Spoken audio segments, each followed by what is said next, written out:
Hello, Able, 3664. I have to make a video response because I think this is about the eighth time I've tried to reply to you. But YouTube has been blocking me from being able to reply to you. I'm not sure why, because I know that I do know that they automatically remove web links, but there are no web links in this response that I have sent to you.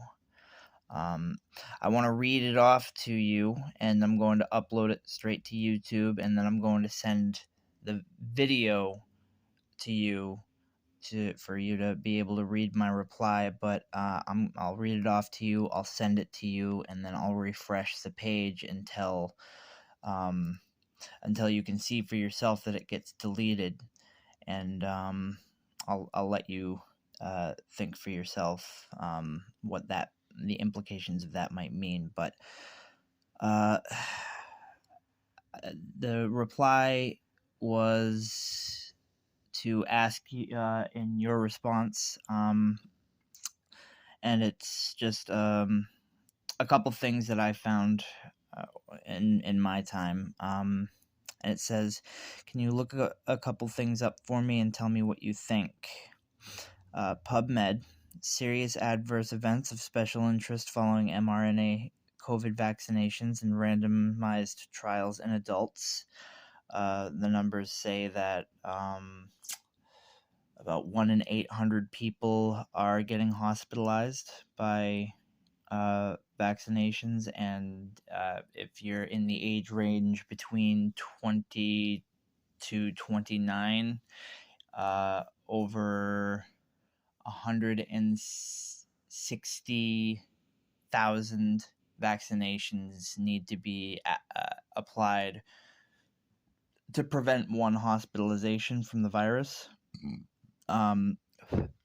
There's a lot more information, even in the older age range.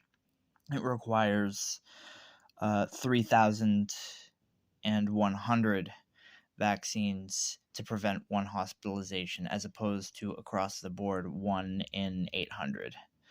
Wall Street Journal has released an article called "The Deceptive Campaigns for Bivalent COVID Boosters." That, I mean, it's a little bit self-explanatory. Dr. John Campbell has been following the vaccine since its rollout, the virus pandemic, and the vaccine since its rollout.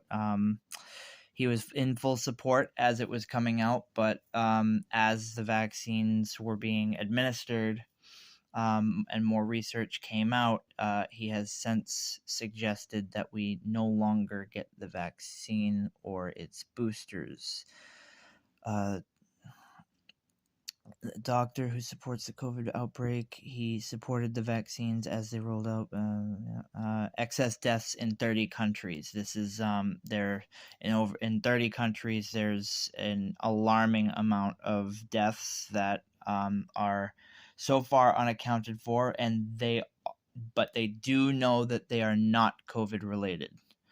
So there's that, as well as the video that we are commenting on, how it's a big case study on how one man can influence millions of people with a little bit of false information. It's just an example of how it's been done before. Case study on, at the end of the video, he says people can invest a lot of ego and pride into rejecting evidence that contradicts their beliefs in the world. I think that that's a very profound and powerful statement for both sides of the argument. And yeah, it's because of these pieces that I have hold my opinion, as well as two anecdotal accounts of family friends who died shortly after getting their first boosters. There is plenty of evidence that contradicts the initial COVID vaccine research to say that the evidence is no longer overwhelming, as you say, and we just have to be willing to read it. I'm looking forward to hearing what you think, all right? And I'm going to send, and you'll see how this says 10 right here. reply added. I refresh and it says 11. And as I continue to refresh,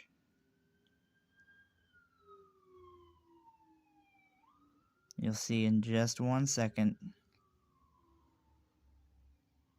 it doesn't take long at all, and it goes right back down to 10. So I'm not even allowed to give you a reply that has no web links in it. I would like to hear what you think.